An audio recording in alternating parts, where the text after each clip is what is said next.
ดอชอภูมะสวัสดีครับทุกคนวันนี้ก็อยู่กับผมอนาตีนะครับวันนี้ผมจะพาเพื่อนๆพี่ๆทุกคนไปชมบรรยากาศธรรมชาติแล้วน้ำตกกันนะครับบอกเลยว่าระหว่างทางเต็มไปด้วยความอุดมสมบูรณ์ของธรรมชาตินะครับวันนี้ผมมีเพื่อนร่วมเดินทางซึ่งเป็นหลานชายนะครับชื่อตึงแมน้ำในริมทางคือสวยมากๆน้ำก็ใสต้นไม้ก็เขียวกระจี๊ดเลยครับทุกคนเห็นแล้วหิวใจสุดๆอย่าให้ทิ้งความวุ่นวายในเมืองแล้วมาให้ธรรมชาติบรรบาดดูสักครั้งนะครับบอกเลยดีต่อใจสุดๆระหว่างทางผมพบเจออะไรผมก็จะถ่ายรูปจะถ่ายวิดีโอให้เพื่อนๆได้รับชมนะครับข้างหน้าของผมก็คือเป็นน้ำตกนะครับทุกคนตอนนี้ก็ใกล้จะถึงแล้วกว่าจะถึงน้ำตกก็ไม่ใช่เรื่องง่ายเลยนะต้องใช้เวลาเป็นชั่วโมงเลยแต่ใดๆคือได้เห็นน้ำตกแล้วคือหายเหนื่อยไปเลยครับเดินทางมาไกลตอนนี้ก็รู้สึกเหนื่อยล้าหิวข้าวแล้วครับตอนนี้เราจะทำการก่อไฟกันเลยนะครับก่อไฟในน้ำตกแบบนี้บอกเลยว่าถ้าไม่มีไฟแช็สตรงนี้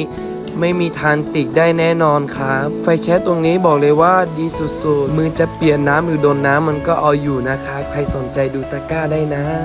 ตอนนี้เราก็จะทำการย่างปลากันเลยครับหลายคนอาจจะสงสัยกันนะครับว่าไปเอาปลามาจากไหนก่อนหน้าที่ผมจะเดินทางมาในน้ำตกผมก็พบเจอชาวบ้านนะครับซึ่งชาวบ้านเหล่านั้นเขาใช้ภูมิปัญญาชาวบ้านในการจับปลานะแต่ผมจับไม่ได้เลยดีนะมีชาวบ้านเขาใจดีเอาปลามาให้ผมก็พอได้บ้านแหละครับบอกได้คำเดียวว่าปลาในห้วยน้ำคืออร่อยสุดๆชาวบ้านลาหูเหล่านั้นบอกเลยว่าใจดีสุดๆตักผ้ามาที่น้ำตกอีกครั้งนะครับตอนนี้เราก็จะทำการย่างปลากันต่อเลยครับเดินทางมาเหนื่อยๆได้อาบน้ำในน้ำตกแบบนี้บอกเลยว่าชื่นใจสุดๆไปเลยเวลามาอยู่ในเขาในป่าในน้ำตกแบบนี้บอกเลยว่าลืมความวุ่นวายในเมืองไปเลยพวกเราสองคนก็คือเล่นน้ำอย่างสนุกสนานมากๆแต่ใดๆคือเล่นนานไม่ได้นะครับต้องไปดูปลาเนื้อกันครับเดี๋ยวจะไม่เอาลืมบอกไปเลยครับส่วนเนื้อนี้ผมเอามาจากที่บ้านนะครับจะเป็นเนื้อเนาะ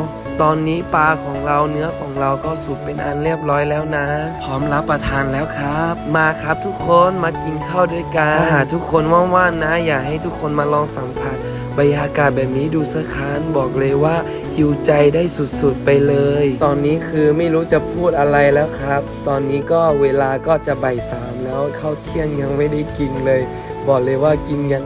อร่อยมากๆบอกได้คำเดียวว่ากับข้าวมื้อนี้เท่าที่ผมที่กินมาน่าจะเป็นมื้อที่อร่อยที่สุดแล้วอาจจะเป็นเพราะด้วยเวลาด้วยแหละอยากให้ทุกคนลองเปิดใจดูสักครั้งแล้วก็ทำตามเสียหัวใจตัวเองนะเพราะว่าหัวใจของเราอาจจะชอบแบบธรรมชาติแบบนี้ก็ได้ตอนนี้ก็กินอิ่มแล้วนะแต่เราต้องทำความสะอาดแล้วก็รักษาพื้นที่นี้นะเพราะว่าหลายคนใช้น้ำใสนี้เนาะหวังว่าทุกคนจะชอบคลิปแบบนี้กันนะถ้าใครอยากให้ทำคลิปแนวไหนก็อย่าลืมคอมเมนต์ไว้ด้วยนะครับสำหรับใครที่อยากดูคลิปเต็มๆไปดูในช่องทางเพจได้นะครับแล้วพบกันใหม่คลิปหน้านะสวัสดีครับ